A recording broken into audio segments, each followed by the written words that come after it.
Today's video is all about adding these fog lights, the Hella 500s, to the GX460. So the story is I've had a set of these ever since I started driving. So my first set of fog lights, these exact same model, were on CJ5 in 1979. And I've had other Jeeps and other vehicles. I even had these on the front of a Hyundai Accent, which made it look kind of like a rally car. But decided to pull these out of the garage and install them onto the GX, and bought some new covers for them.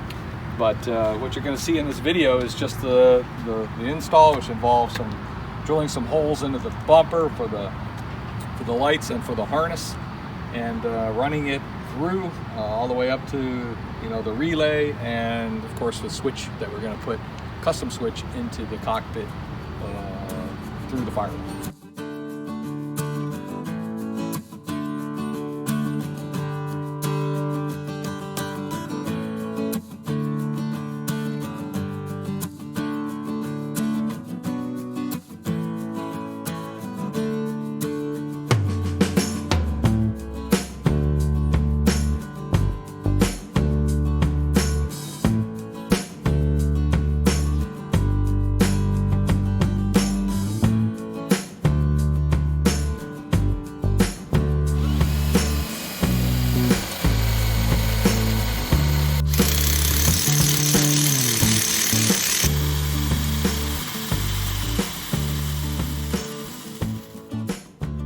All right, so we have the lights on. They're just kind of loose right now. We just wanted to make sure that's where we wanted them. We also tested the auxiliary hole for the light cable. But before we go start to actually wire this up, we're gonna actually pull these back off, which I'm gonna do right now. And we're gonna put a little combo paint and primer, just kind of where the hole was drilled, so that we don't have any possible future rust issues at that spot.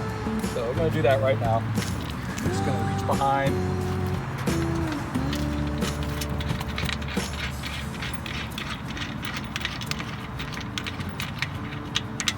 Pull off the lock washer and the nut. Put those back on, set that aside. And I'm going to grab this guy here. We got it. AutoZone. Advance Auto. Sorry. And I'm just gonna kind of debird this a little bit first.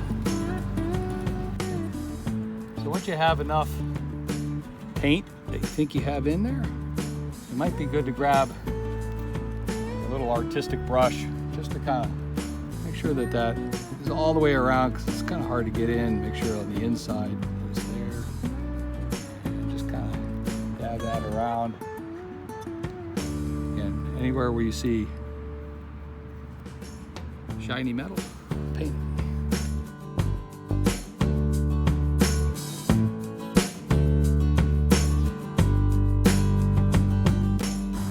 Okay, so the next step we're going to do is we're going to run the wire to the switch through the firewall.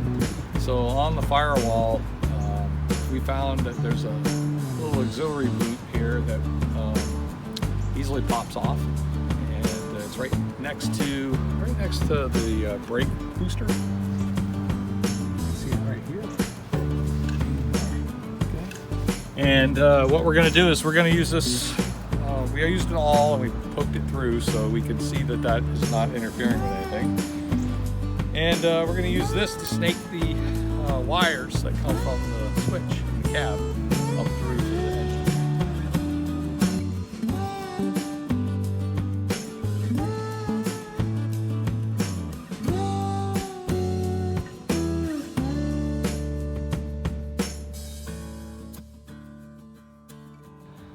Okay, on the inside of the cab, what we want to do is, I'm thinking I might want to put the switch right here, closest to the steering wheel.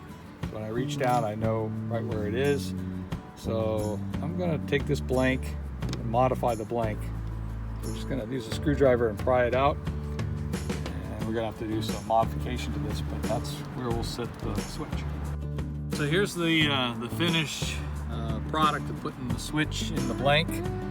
And so we have the on-off switch, and it fit just snugly right in there, but had to really cut off this is a blank that we still have. There's a couple spares in the dash, and just to show you what I had to take off, I kept the tabs, so this is going to lock still in the dash, but all that other stuff I removed with a Dremel, and had to go down to the auto parts store and find one that would just happen to fit.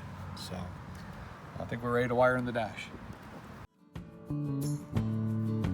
Okay, now that the switch is installed in the dash, it's time to move on under the hood.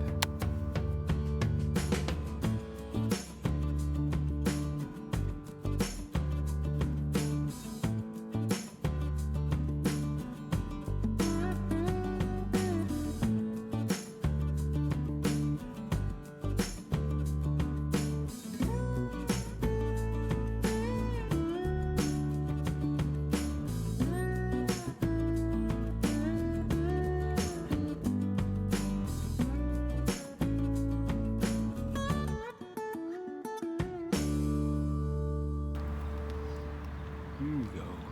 Happy little trees.